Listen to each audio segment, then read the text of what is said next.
नाथ मंदिर प्रांगण में रामायण महोत्सव का हुआ आरंभ। श्री बालाजी ट्रस्ट सेवा समिति द्वारा आयोजित रामायण महोत्सव का श्री बाबा भवरनाथ मंदिर प्रांगण में मर्यादा पुरुषोत्तम भगवान श्री रामचंद्र जी के दरबार में दीप प्रज्वलन के साथ रामायण महोत्सव का प्रथम दिवस प्रारंभ हुआ। कार्यक्रम का शुभारंभ भगवान श्री रामचंद्र जी की स्तुति द्वारा प्रारंभ हुआ, जिसमें अमित संगीत महाविद्यालय के बच्चों ने श्री रामचंद्र जी की स्तुति अरुण सिंह राहुल मिश्रा द्वारा हनुमान चालीसा किया गया। मुख्य रूप से वाराणसी की धरती से चलकर आए सुप्रसिद्ध भजन गायक सुरेंद्र सुगम जी द्वारा नाही बाटे नारियल चुनरी ने भक्तों को खूब झुमाया, तो वहीं भदोही जनपद से आए दीपक तिवारी जी ने राम भजन गाकर भक्तों को भाव विभोर कर दिया। सुप्रसिद्ध एवं अंतर्राष्ट्रीय गायक राजन तिवारी ने श्री रामचंद्र जी के गीतों को जैसे ही गाया, पूरा पंडाल करतल ध्वनियों से गूंज उठा। गोरखपुर से आए अरुण संगम, जय हिंद, ज्योति, भीमसेन, संजू ने राम भजन गाकर सबको राममय कर दिया। राजू राजमाही की टीम ने भगवान श्री रामचंद्र जी के जीवन पर रामलीला का मंचन करते हुए लोगों को एक नया संदेश दिया, तो वहीं इंटरनेशनल पब्लिक स्कूल के बच्चों ने लव कुश कांड के हम कथा सुनाते हैं राम सकल गुणधाम की पर मंचन किया गया। मैं श्री बालाजी ट्रस्ट सेवा समिति का संस्थापक उमेश दास। आज रामायण महोत्सव किया जा रहा है, क्या उद्देश्य है इस महोत्सव का? रामायण महोत्सव का मेरा उद्देश्य विगत वर्षों से मैं लगातार इसे आयोजित कराता हूं अपने ट्रस्ट से। मेरा उद्देश्य सिर्फ एक है कि भगवान श्री रामचंद्र जी को हम लोग मानते हैं, सनातन धर्म के लोग, हिंदू धर्म के लोग खूब मानते हैं, उनकी पूजा पाठ करते हैं, घरों में उनकी आरती करते हैं। लेकिन उद्देश्य यही है कि क्या प्रभु श्री रामचंद्र जी को ही माना जाए कि प्रभु श्री रामचंद्र जी की माना जाए। प्रभु श्री रामचंद्र जी के चरित्र को अपने जीवन में उतारने का अगर हम लोग प्रयास करें और 20% अपने जीवन में उतारें तो हमारा जीवन कृतार्थ हो जाएगा।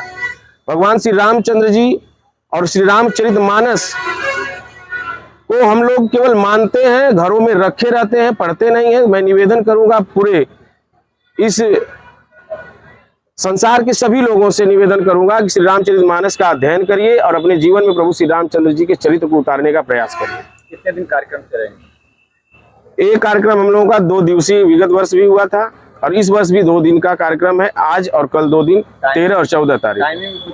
1 बजे से कार्यक्रम स्टार्ट होता है और 8 बजे रात तक ये कार्यक्रम चलता है। क्या संदेश देना चाहेंगे? कहाँ से ये लोग पधारे हैं?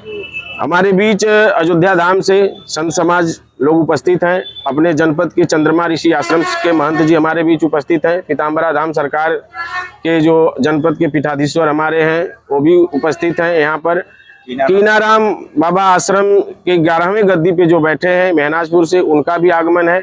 चौकिया धाम शीतला धाम के जो महंत हैं उनका भी आगमन होना है। मार्कंडे महादेव जी के जो मुख्य पुजारी हैं उनका भी आगमन होना है। और कलाकारों में सुरेंद्र सुगम जी, राजन तिवारी जी, भदोही से, बनारस से, गोरखपुर से सभी कलाकार आकर हमारी प्रस्तुति भगवान श्री रामचंद्र जी के चरित्र पर देते हैं। क्या कहना चाहेंगे? समाज में ज्यादा से ज्यादा लोग आए हैं। समाज को मैं केवल इतना जोड़ना चाहूंगा श्री रामचंद्र जी से और अपने कार्यक्रम को लेकर कि मेरा एकमात्र उद्देश्य है कि भगवान श्री रामचंद्र जी के जीवन को अपने में उतारने का प्रयास करें। बस मेरा यही लक्ष्य है कि अपने जीवन में उतारें।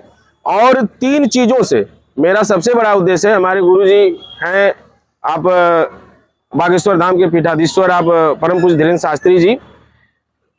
मेरा 3 उद्देश्य है कि अपने जीवन से एक मदिरापान का त्याग करें, एक अपने जीवन से मांसाहार का त्याग करें और इस समाज की जो बेटी बहन स्त्रियां हैं उन्हें अपनी बेटी बहन के रूप में देखें। जीवन आपका सुखमय होगा, ये मेरा वादा है। मैं श्री राम जन्मभूमि तीर्थ क्षेत्र न्यासक के जो अध्यक्ष श्री नृत्य गोपाल दास जी महाराज जी हैं, मैं उनका शिष्य हूँ। भागवत कृपा सेवा आश्रम श्री अयोध्या धाम से पधारा हूँ। हाँ जी जी। जो ये रामायण महोत्सव चल रहा है, ये वास्तव में रामायण भगवान जहाँ है वहाँ नित्य महोत्सव होता ही रहता है। महोत्सव होना भी चाहिए। और रामायण रामस्य अयनम गृहम सा रामायणम, जहाँ स्वयं भगवान विराजमान हो, भगवान श्री राम का जो घर है वही रामायण है। और हमारे भगवान जहाँ विराजमान होते हैं, जैसे जब हम घर बनाते हैं तो घर बनाने के बाद में उसका मुखिया उसमें विराजमान होता है। तो जब हम रामायण जी को अपने घर में स्थापित करते हैं तो इसका मतलब कि रामस्ययनम गृहम रामायणम, हमारा घर ही अयोध्या है। और उस अयोध्या में विराजमान भगवान श्री सीताराम जी को हम अपना मानते हुए उनके बताए हुए मार्गों का अनुकरण करते हुए अपने पथ को प्रशस्त करें। रामचरितमानस जी की एक एक चौपाइयाँ वेद मंत्र है। वेद मंत्र शोधि शोधि शोधि के पुराण सब, संत और असंतन को भेद को बतावतो।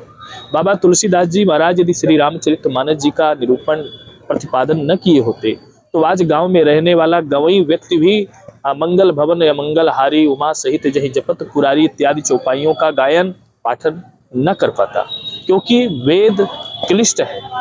संस्कृत के जो वांगमयी जो देववाणी है ये भी क्लिष्ट है।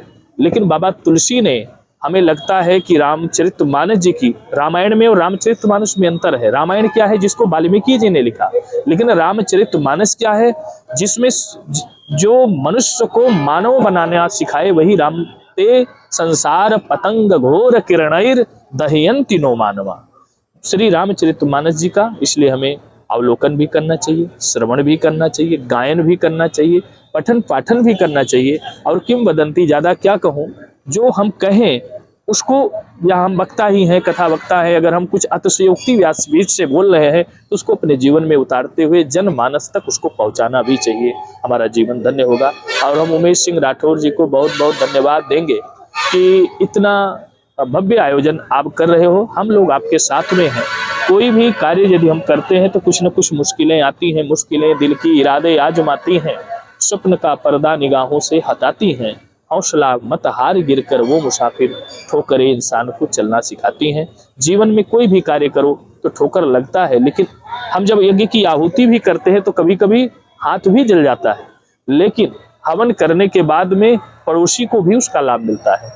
तो हमें लगता है कि जो ये रामायण महोत्सव आज आजमगढ़ में, जो आर्यमगढ़ है, यहाँ पर जो किया जा रहा है, इसका जो प्रचार प्रसार है देश में नहीं अपितु पूरे विश्व में होगा। और हमें लगता है कि रामायण महोत्सव एक दिन का नहीं, इसे 5 दिन 9 दिन और धीरे धीरे जनमानस का जैसे सहयोग मिले और अत्यधिक करते रहें और आगे बढ़ते रहें। बहुत बहुत धन्यवाद और इस टीम को बहुत बहुत मेरा आशीर्वाद। जय श्री सीताराम।